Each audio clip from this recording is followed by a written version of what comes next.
Crossing guards, they ensure the safety of our most vulnerable pedestrians, our kids.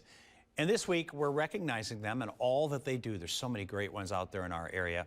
The State Superintendent of Public Instruction, Jill Underly, declared the week as Adult School Crossing Guard Recognition Week.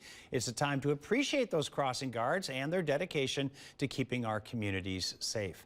John Englesby has been serving the Madison community as a crossing guard for 15 years, and he says while the thank yous and the cards he gets during this month are invaluable, there is another important way people can show their support.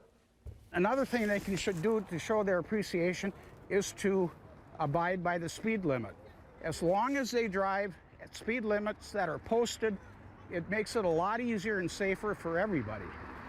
According to the City of Madison, there are 58 dedicated crossing guards who work at intersections throughout the city.